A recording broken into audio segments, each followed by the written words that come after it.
식이섬유에 대해서 여러분들께 같이 이야기 나누고자 합니다.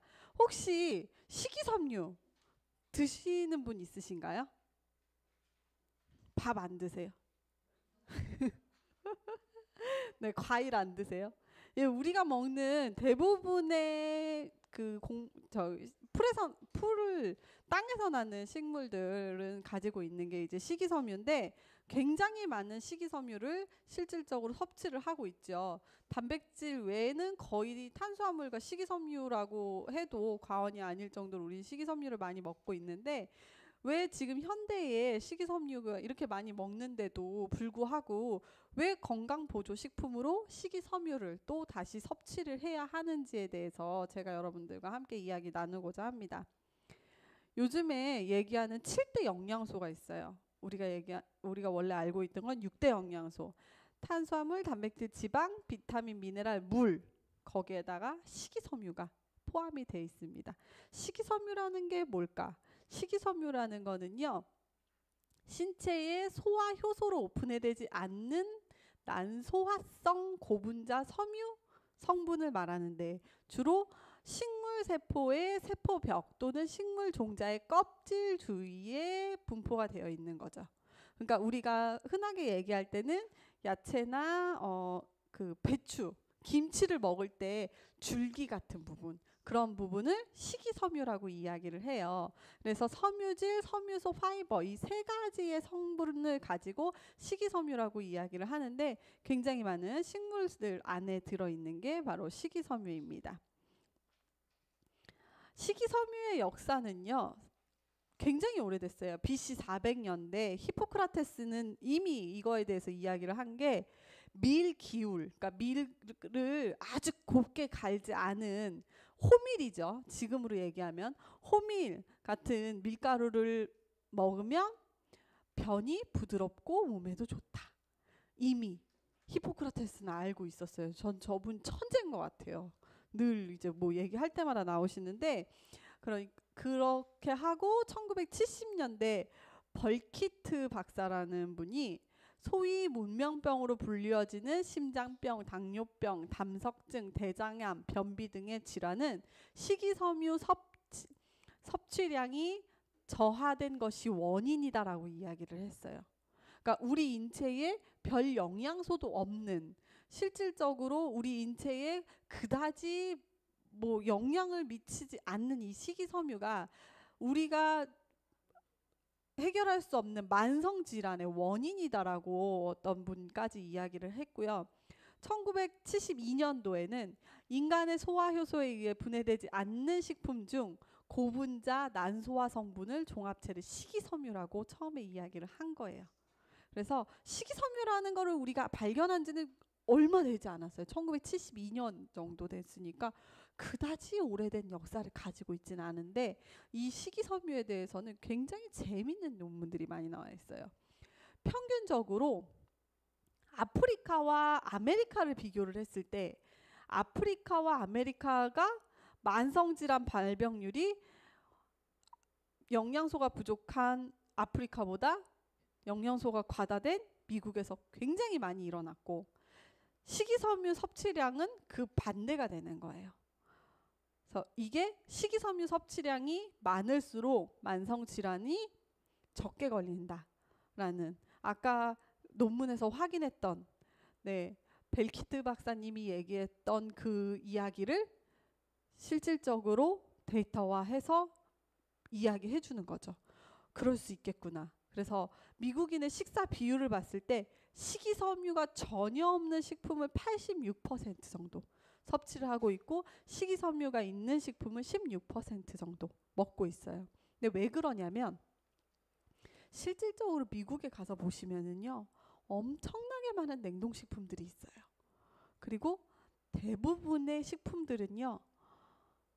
고칼로리, 저영양소 그리고 금액대가 엄청 싸요. 냉동식품들이. 1달러면은요. 엄청 맛있는 라자냐 냉동식품. 2달러, 1달러면은요. 엄청 많은 우리나라에서는 고급 레스토랑에서 먹는 것 같은 우리 아웃백 같은 데 가서 2만 원, 3만 원 주고 드시는 거 있잖아요. 미국 가면 2달러, 3달러면 냉동식품으로 사요. 똑같거든요. 다 거기도 데워주는 거예요. 접시만 예쁘게 줬다 뿐이지. 실질적으로 그런 식품들을 데워주는 거예요. 근데 그런 식품들을 마트에 가면 어마어마하게 많아요. 진짜 종류도 상상을 초월할 정도로 많고, 우리가 봤을 때는 진짜 보기만 해도 너무 맛있어 보이는데 실제로 사서 데우면 똑같이 나와요. 그쵸? 그런 식품들을 굉장히 많이 구매를 할 수 있는데, 식이섬유가 있는 식품이 뭐가 있을까요? 샐러드, 과일, 그런 거. 그리고 이제 뭐 김치 뭐 이런 것들 비싸요. 엄청 비싸요. 야채 같은 거를 집에서 사가지고 집에서 드시는 분들도 사실 잘 사는 거예요. 거의 냉동 야채를 사요. 왜냐하면 슈퍼가 거리가 멀기 때문에 와서 보관하기 쉬운 상태. 신선한 과일이나 신선한 야채를 그 집에서 먹는다. 엄청 잘 사는 집이에요. 엄청 잘 사는 집이에요. 우리는 그냥 시장에서 흔하게 고추 사다가 그냥 찍어 먹고 그러시잖아요. 미국은 못 그래요. 왜냐하면 마트 가는 게 2주에 한 번, 한 달에 한 번 이렇게 마트를 가는 그 기간이 있기 때문에 그 기간 동안에 재워놓고 먹어야 되는 거예요. 그래서 냉동으로 된 식품들을 굉장히 많이 구매를 해서 먹게 되고, 식이섬유가 없는 식품을 먹는 게 너무 보편화되어 있어요. 근데 식이섬유가 있는 식품을 먹는다? 엄청 잘 사시는 거예요. 당연히 잘 살면 아프지 않겠죠. 왜냐하면 좋은 음식을 먹으니까. 그래서 이런 것들이 식이섬유에 있어서 이런 그 데이터들이 계속 나오고 있어요. 또 유엔에서 지정한 하루에 필요한 식이섬유 섭취량이 있어요. 1일 기준으로 27에서 40g 정도의 식이섬유를 섭취해야 되는데, 한국인은 기준으로 20에서 25%예요. 근데 평균 섭취량은 17.3밖에 안 돼요. 대도시의 일부 대학생들은 15.2예요. 이것도 우리나라는 구하기 쉬우니까 이렇게 먹는데, 만약에 대도시에 사는 실질적으로 지방에서 올라와서 혼자 자취하는 대학생들을 만약에 검사를 했으면요, 제 생각엔 10g도 안 나올 거라고 생각합니다. 대부분의 대학생들은요 정말 돈이 없어요. 애들이 너무 힘들게 고학을 하고 있어요. 지금 대학생 아이들이. 그래서 편의점에서 3,000원이면 엄청나게 좋은 도시락을 살 수가 있어요. 진짜 저 편의점 갔다 깜짝 놀랐어요. 4,000원, 5,000원이면 7첩 반찬, 10첩 반찬이 있어요. 그러니 아이들이, 입도 짧은 아이들이 5,000원짜리 그런 도시락, 그것도 진짜 사실 너무 잘 사는 애들이고, 2,000원짜리, 1,500원짜리 컵밥이 너무 많아요. 그런 거 안에 식이섬유가 있겠습니까? 없습니다. 거의 없어요. 이제 맛만 내는 거기 때문에 햄이나 뭐 이런 애들이 좋아하는 그런 종류의 그 것들이, 고기 종류 이런 것들이 들어가기 때문에 식이섬유들을 섭취하는 것 자체가 굉장히 어려워져 있어요. 지금 시스템 자체가. 근데 수용성 식이섬유, 불용성 식이섬유, 이건 아시죠? 수용성 식이섬유는 물에 녹아서 젤 형태가 되는 식이섬유예요. 모 회사에서는 이 식이섬유를 굉장히 많이 이제 판매를 하고 있는데, 그게 좋은 거는 뭐냐면은 포만감을 유지를 해주고요. 혈당과 인슐린 반응을 조절을 해줘요. 그리고 나쁜 콜레스테롤인 LDL 콜레스테롤의 흡수를 억제해요. 유해 물질을 체외로 배설을 시키는 역할을 하고요. 일단 수용성 식이섬유 같은 경우는요, 소화 흡수를 지연을 하게 돼요. 근데 불용성은요, 그 수용성하고 정반대라고 보시면 돼요. 어떻게 되냐면 물에 녹지 않는 식이섬유예요. 그리고 위장관을 그대로 통과를 하죠. 근데 음식의 위장관을 통과하는 속도를 굉장히 빠르게 하고요. 배변의 양을 증대를 시켜요. 장 청소를 하고. 그래서 이 불용성 식이섬유 같은 경우에는 변비약으로 좀 많이 좀 활용을 하고요. 그리고 대부분 이제 디톡스라는 이름으로 뭔가 이제 알갱이를 드셨다, 뭔가 이제 채소에서 뽑아낸 디톡스 어떤 그 제품을 드셨다 했을 때는 거의 불용성 식이섬유를 굉장히 많이 가져간다고 보시면 되고요. 다이어트로 드시는 식이섬유다 그럴 때는 수용성 식이섬유를 많이 섭취하셨다 생각하시면 돼요. 근데 현대에 또 한 가지 식이섬유가 발견이 됐어요. 얼마 안 됐어요. 거의 한 20년 정도밖에 안 된 1990년대에 처음 발견된 식이섬유가 있습니다. 저항성 전분이라는 게 있어요. 이 저항성 전분 같은 경우에는요, 소화되지 않는 탄수화물을 이야기해요. 그리고 이 저항성 전분은요, 대장에서 발효를 시키고 포만감과 동시에 체중을 감소시켜요. 그리고 지방 분해를 하고 지방 흡수를 억제하고요, 혈당을 조절하는 역할을 해요. 그리고 장내 유익균을 증대를 시키는데, 저항성 전분 같은 경우에는 여러분들이 좀 찾아보시면 좋은데, 저항성 전분은요, 박테리아를 잘 살게 해줘요. 우리가 식이섬유를 얘기할 때 유산균을 빼놓고 얘기할 수는 없어요. 식이섬유를 우리가 먹는 이유는 장 속에 있는 유산균들의 밥이에요. 유산균들이 이 식이섬유 안에서 살기도 하고 놀기도 하고 먹기도 하고 이런 게 바로 식이섬유거든요. 그래서 식이섬유를 잘 드셔주셔야 장이 튼튼하고 장이 건강하다 얘기를 하는데, 저항성 전분 같은 경우에는요, 박테리아랑 관련이 있어요. 우리 몸은 우리 이 지구상의 인구보다 더 많은 박테리아를 우리 몸에 가지고 있거든요. 근데 이 박테리아가 좋은 박테리아도 있고 나쁜 박테리아도 있죠. 네, 좋은 박테리아를 먹여 살리는 게 바로 이 저항성 전분이라는 거예요. 어떤 분은요, 해독이 끝나고 나서 저 감자 좀 먹으면 안 돼요 이러세요. 근데 우리는 GI 지수라는 그 당으로 전환되는 속도가 굉장히 빠른 감자나 옥수수 같은 전분을 드시지 못하게 해요. 근데 대부분은 드시지 말라고 얘기를 하는 것보다는 본인이 그다지 찾지 않으세요. 어떤 분들은 감자를 찾으세요. 어떤 분들은 이런 그 저항성 전분을 찾으세요. 너무 먹고 싶어 하세요. 그래서 저는 이 식이섬유 강의를 준비하면서 또다시 놀랐어요. 아, 사람마다 이 몸속에서 원하는 게 다 다르구나. 그냥 보식 때 드시고 싶다는 거 드시게 하는 게 정말 정답이구나. 나는 감자는 진짜 몸에 안 좋은 줄 알았거든요. 근데 정말 몸에 좋은 거더라고요. 그래서 저항성 전분이 있는 식품 이런 것들 있고요. 그리고 좋은 식이섬유 제품을 선택하는 방법은 균형이 잡힌 3가지 종류의 식이섬유가 다 있는지, 그리고 천연 상태의 식이섬유를 가지고 있는지, 하루에 필요한 식이섬유의 섭취를 할 수 있는지라는 거를 보시면 되고요. 프라임 파이버 같은 경우에는 다양한 수용성 식이섬유를 가지고 있어요.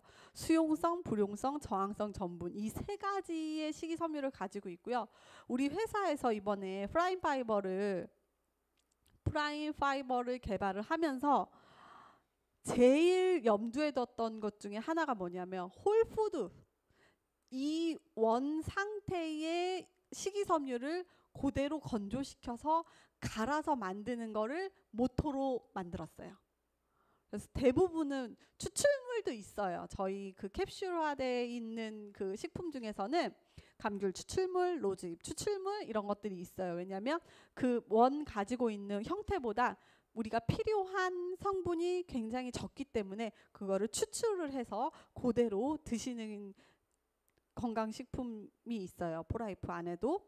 근데 프라임 파이버 같은 경우에는 홀푸드를 모토로 그 원 상태의 섬유질을 그대로 건조시켜서 갈아내는 방식으로 저희가 제품을 만들어냈습니다. 그리고 이 안에 정말 중요한 트랜스퍼 팩터가 들어가 있다라는 거죠. 대단하지 않나요? 단순 식이섬유가 아니라 면역을 증진시키고 면역을 조절해주는 식이섬유인 거죠. 완벽한 식이섬유라고 말씀드릴 수 있고 1회 분량이 5g의 식이섬유를 가지고 있어요. 근데 우리가 일반적으로 식품으로 섭취를 하실 때는 그냥 야채로 드시는 것보다 흡수율이 빠르기 때문에 5g을 식이섬유를 훨씬 더 영양가 있게 섭취하실 수 있는 거고요. 만약에 나는 식이섬유를 좀 더 늘리고 싶다. 나는 아무래도 외부에서 밥을 먹는 경우가 많고 육류를 섭취하는 일이 많아서 식이섬유를 늘리고 싶다라고 생각을 하시면 처음에는 그냥 한 스푼 정도 드시고 반응이 없으시면 2스푼, 3스푼 점점 늘리셔도 관계는 없습니다. 그리고 지금 코셔 인증 마크를 받으려고 준비 중에 있어요. 지금 거의 단계가 끝나가고 있는데 그거는 이제 나중에 코셔가 나오면 코셔를 받았다고 말씀을 드릴게요. 그리고 이 안에는 다양한 식이섬유들이 들어있어요. 감자, 바나나, 완두콩, 서양자두, 우리가 푸른이라고 이야기하는 서양자두와 대추야자, 굉장히 제가 좋아하는데 달달해서, 망고, 사과, 호로파, 블랙커런트, 정부, 이런 것들이 들어가 있어요. 그래서 이 외에도 다양한 호로파는 좀 찾아보시면 아는데 그 섬유질이 많은 곡물 같은 그 씨앗. 영어로 아마 얘기하는 게 훨씬 더 우리 귀에 익숙할지도 모르는데 일단은 호로파라는 이름으로 올라가 있습니다. 그리고 수용성, 불용성, 저항성 전분, 이 세 가지를 전부 다 넣기 때문에 저는 이걸 먹고 깜짝 놀란 게 포만감이 엄청 오랫동안 유지되는데 저는 위장이 되게 약해요. 포라이프 처음 시작했을 때부터 그랬고 어렸을 때부터 밥을 잘 안 먹었어요. 근데 그게 아마 아기 때부터 위장이 좀 안 좋았던 것 같아요. 그래서 어떤 식품이든지 저는 딱 먹었을 때 처음에 트름이 나와요. 소화가 안 되고 있다라는 신호를 먼저 보내줘요. 근데 식이섬유 처음에 먹었을 때 저 전혀 트름이 없었거든요. 근데도 정말 신기한 게 이 안에서 오래 머물고 있구나라는 걸 느꼈어요. 저 같은 경우에는 공복감을 좀 빨리 느끼기도 하고 밥을 좀 자주 먹는 스타일인데 제가 한 2시쯤에 먹고 점심을 안 먹고 2시쯤에 이 식이섬유를 먹었는데 6시 반, 7시까지 배가 안 고프더라고요. 그때 제가 알았어요. 내가 밥을 안 먹었구나라는 거를. 그래서 더 폭식이 오기 전에 저는 미리 밥을 먹는 스타일이기 때문에 시간을 보고 밥을 먹었어요. 배가 고파서 먹은 게 아니라. 근데 굉장히 포만감이 오래 갔고요. 그리고 배변 활동은 원래 잘 되기 때문에 사실 저는 잘 못 느끼는데 나중에 혹시 느끼시면 얘기를 좀 해주시고요. 그리고 다른 것보다는 다이어트에 정말 진짜 짱이겠는데? 라는 생각을 했습니다. 호로파가요. 와, 닌게를 꼽아야겠는데요. 네, 맛있는 열대과일 맛이고요. 남녀노소 모두가 좋아하는 거. 그리고 몸에 좋고 건강에도 좋고. 저는 이 제일 싫어하는 말. 네, 입에 쓴 게 몸에 좋다. 진짜 아니거든요. 내 몸에 좋은 건 내가 먹고 싶은 게 내 몸에 좋다고 저는 확실하게 믿고 있는 사람인데 절대 뭐 아기를 생각하면 때려서라도 먹이세요. 좋은 거니까 막 텁텁해도 매일 드세요. 아니에요. 여러분 몸에 맞으면 여러분이 드시고 싶어야 돼요. 여러분 세포가 이거를 땡겨줘야 돼요. 그래야 이게 들어가는 거지. 아무리 천하 없는 리오비다라도 드시기 싫은 분들이 있으세요. 그분은 아직 리오비다를 먹을 준비를 아직 못하고 있는 거예요. 몸에서. 억지로 드실 필요 없어요. 근데 어떤 분은 이거 그냥 뭐 건강하시니까 하루에 한 잔만 드세요 이렇게 얘기했는데 손을 막 벌벌벌 떨면서 전화가 왔어요. 3병 갖고 갔는데 지금 떨어질 것 같다고 빨리 갖다 주라고 택배 빨리 보내주라고 막 빨리 갖고 오라고 분명히 한 잔만 드시라 그랬는데 너무 맛있어가지고 2병씩 드신 거예요. 제가 2병 드시라고 안 했잖아요. 근데 그거는 본인이 드시고 싶으면 몸에서 땡기는 거예요. 그래서 이것도 아무리 좋은 거지만 여러분들이 저는 좀 맛이 안 맞아요.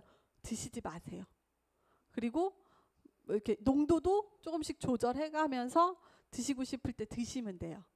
저희 같은 경우에는 인위적인 단맛이 없는 사실 식이섬유 진짜 맛없거든요.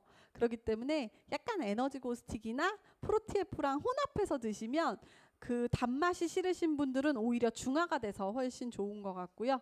네, 그래서 좀 여러 가지 아직 출시가 되기 전이기 때문에 좀 더 시간이 있으면 굉장히 다양한 방법으로 드실 수 있는 팁들이 많이 나올 것 같은데 아직은 네 그렇습니다. 그리고 이 안에 들어가 있는 트랜스퍼 팩터라는 물질이 있어요. 그거에 대해서 잠깐 설명을 해드릴게요. 이 트랜스퍼 팩터라는 물질은 뭐냐면은요. 1949년도에 샤우드 로렌스라는 박사님에 의해서 처음으로 발견이 됐어요. 근데 이거는 기증자의 백혈구에서 추출을 해가지고 이 피 속 안에 어떤 전달 물질이 다른 세포에게 면역에 대한 정보를 주는구나라는 거를 발견을 한 거예요. 그래서 이거를 그냥 아주 촌스러운 트랜스퍼가 되는 팩터다, 전달인자다 이런 식으로 이름을 지어줬어요. 그러고 나서 사실 이게 피 속에서 추출을 하다 보니까 대량 생산이 되지 않겠죠. 대량 생산이 되지 않으니까 이 1949년도에 발견된 논문은 그냥 그대로 현실화되지 못했어요. 그러고 나서 1974년도, 1989년도 시간이 지나면서 1989년도에 윌슨과 패독이라는 두 과학자가 트랜스퍼 팩터 1949년도에 발견해낸 트랜스퍼 팩터가 사실은 소의 초유 속에도 똑같은 인자가 있더라라는 걸 발견이 되면서 이게 폴라이프 회사에서 대량 생산이 될 수 있는 계기가 됐고 저희는 소의 초유와 계란의 난황 안에 있는 트랜스퍼 팩터 면역 전달 인자를 추출을 해서 이렇게 캡슐화 시켜서 만들어냈는데요. 이거는 정상적인 면역 기능을 유지할 때 사용할 수 있는 건강 보조 식품입니다. 근데 이 트랜스퍼 팩터 안에는요. 우부 팩터, 울트라 팩터 XF, 나노 팩터라는 세 가지 종류의 트랜스퍼 팩터가 이 안에 들어가 있어요. 그래서 그것들이 같이 들어가 있으면서 5g의 식이섬유가 부족한 식이섬유를 섭취를 하고 불균형한 식습관을 잡아들일 수 있고요. 우리가 흔히 얘기하는 서구화된 식습관 그리고 인스턴트 식품 섭취에 의한 장의 기능을 개선을 해주실 수가 있습니다. 그리고 풍부하고 균형 잡힌 식이섬유로 다이어트나 콜레스테롤, 혈당을 조절을 하실 수가 있고요. 그리고 배변 활동을 원활하게 하는 데 도움이 된다고 생각을 합니다. 지금 같은 경우에는 해독을 하시면서 약간의 그 배변 활동이 불편하신 분들 가끔 연락이 오시는데 그런 분들 같은 경우에는 양배추 드시면서 식이섬유 보충하셔도 되고요. 만약에 프라임 파이버가 출시가 됐을 때는 같이 또 복용하실 수 있게끔 하시면 굉장히 좋을 것 같고요. 식이섬유 보충 건강 기능성 식품이고요. 그리고 다양한 식물에서 유래가 된 식이섬유라고 말씀드리고 싶고요. 쉽고 맛있게 먹을 수 있는 열대 과일 맛이에요. 1회 분량으로만으로도 5g의 식이섬유를 보충을 할 수 있고요. 그리고 이게 총 30회 분량으로 들어가 있고요. 1일 2회, 1회 1스푼 정도를 약 250ml에서 350ml 정도 물에 타서 섭취를 하시면 됩니다. 그래서 가격 정보를 보시면 이거는 이제 11월 아마 11월쯤에 출시가 되지 않을까라고 생각을 하는데 권장 소비자 가격은 88,000원인데 회원 가격은 55,000원이에요. 그리고 오토십으로 신청을 하시면 5만 원이 안 되죠. 49,500원에 30LP 예, 이제 제공이 될 예정이고요. 그리고 이런 분들 드시면 좋아요. 부족한 식이섬유를 보충하고자 하시는 분들, 그리고 간편하고 편하게 식이섬유를 섭취하고자 하시는 분들, 평상시에 과일이나 야채, 정제되지 않는 곡물 섭취가 적으신 분들, 그리고 육식 위주의 식사가 많은 분들, 네, 딱 저예요. 딱 접니다. 네, 꼭 먹어야 될 것 같고 그리고 아까 얘기했던 것 중에 요거 이제 한번 보시고 이 중에서 2개 정도 이하이면은 굉장히 건강한 거고 2~3개 정도 있으면 식생활을 개선을 하셔야 돼요. 이거는 대장의 상태를 그 체크할 수 있는 거거든요. 그래서 요거 중에서 보시고서 본인한테 해당되는 것 중에 종류가 한 5개 이상이시면은 저는 좀 디톡스를 하시거나 배변 활동에 도움이 되는 식이섬유 섭취를 좀 권해드리고 싶고요. 그리고 마지막으로 이것만 기억하시면 돼요. 7가지 필수 영양 성분은 뭐다? 지금 읽어볼게요. 시작. 탄수화물, 지방, 단백질, 비타민, 미네랄, 물, 식이섬유. 그리고 식이섬유란 뭐다? 시작. 사람의 소화 효소로 분해되지 않는 성분이다. 그리고 식이섬유의 3가지 종류는 시작. 수용성, 불용성, 저항성 전분. 그리고 프라임 파이버의 특징은요. 3종류의 풍부한 천연 식이섬유이고 포라이프만의 트랜스퍼 팩터가 함유가 되어 있습니다. 온 가족의 장 건강을 책임지는 맛있는 열대과일 맛이라고 할 수 있습니다. 그래서 아이들도 먹기 편하고요. 실제로 너무 달거나 너무 그 강한 열대과일 맛이 아니에요. 사실 열대과일 맛이라고는 하는데 약간 약한 것 같아요. 제 생각에는. 그래서 아이들한테도 뭔가 과일이랑 혼합해서 먹이기 편하고 어른들도 다른 그 성분들이랑 같이 갈아서 드시기 굉장히 좋은 섬유질이라고 생각을 하고요. 맛이 거부감이 없기 때문에 남녀노소 누구나 다 먹을 수 있는 제품인 것 같습니다. 네, 들어주셔서 감사합니다.